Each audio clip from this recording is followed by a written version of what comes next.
I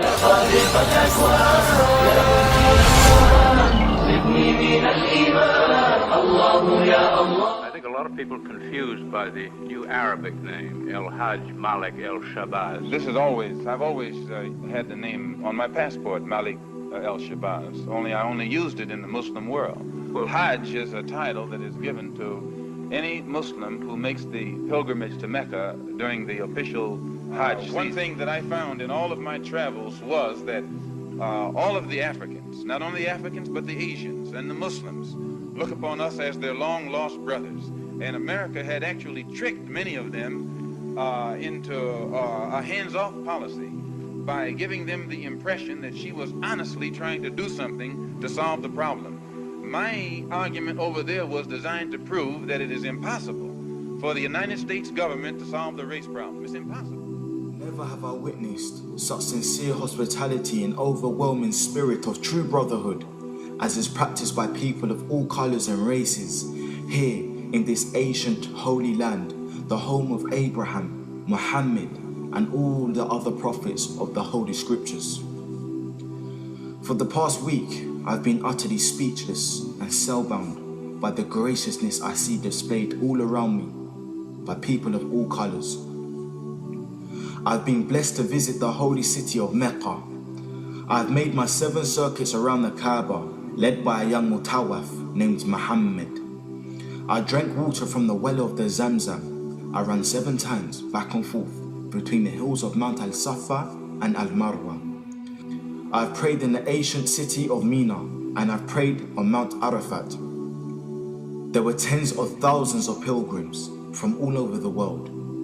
They were of all colors, from blue-eyed blondes to black-skinned Africans. But we were all participating in the same ritual, displaying a spirit of unity and brotherhood that my experiences in America had led me to believe never could exist between the white and non-white. America needs to understand Islam, because this is the one religion that erases from its society the race problem. Throughout my travels in the Muslim world, I have met, talked to, and even eaten with people who in America would have been considered white, but the white attitude was removed from their minds by the religion of Islam.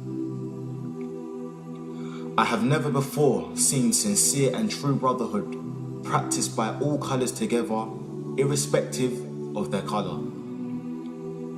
You may be shocked by these words coming from me, but on this pilgrimage, what I have seen and experienced has forced me to rearrange much of my thought patterns previously held, and to toss aside some of my previous conclusions. This was not too difficult for me. Despite my firm convictions, I have always been a man who tries to face facts and to accept the reality of life as new experience and new knowledge unfolds it.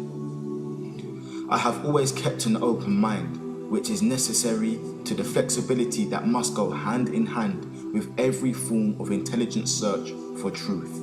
During the past 11 days here in the Muslim world, I have eaten from the same plate, drunk from the same glass, and slept in the same bed or on the same rug, while praying to the same God with fellow Muslims, whose eyes were the bluest of blue, whose hair was the blondest of blonde, and whose skin was the whitest of white.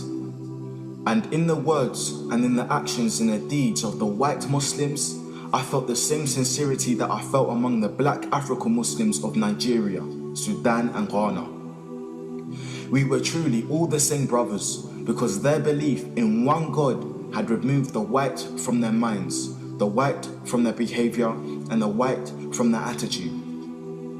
I could see from this that perhaps if white Americans could accept the oneness of God, then perhaps too they could accept the reality, the oneness of man, and cease to measure and hinder and harm others in terms of their differences in color. With racism plaguing America like an incurable cancer, the so-called Christian white American heart should be more receptive to a proven solution to such a destructive problem. Perhaps it could be in time to save America from imminent disaster. The same destruction brought upon Germany by racism that eventually destroyed the Germans themselves. Each hour here in the Holy Land enables me to have great spiritual insights into what is happening in America between black and whites. The American Negro never can be blamed for his racial animosities. He is only reacting to 400 years of the conscious racism of the American whites. But as racism leads America up to the suicide path, I do believe, from the experience that I've had with them, that the whites of the younger generation in the colleges and universities will see the handwriting on the walls, and many of them will turn to the spiritual path of truth, which is the only way left to America to ward off the disaster that racism inevitably must lead to. Never have I been so highly honored. Never have I been made to feel more humble and worthy. Who would believe the blessings that have been heaped upon an American Negro? A few nights ago, a man who would be called in America a white man, a United Nations diplomat, an ambassador, a companion of kings, gave me his hotel suite and his bed. Never would I have even thought or dreaming that I would ever be a recipient of such honors. Honors that in America would be bestowed upon a king, not a Negro. All praise is due to Allah, the Lord of all the worlds. Sincerely, Al-Hajj Malik Al-Shabazz, also known as Malcolm X. So Malcolm became Al-Hajj Malik Shabazz, who made Tawbah. He took his Shahada. He performed his Hajj. He said, on my way back from Mecca, I visited 7 countries, and the CIA, and the FBI, and the International Interpol Police, and others plotted to try to kill me at least 5 times.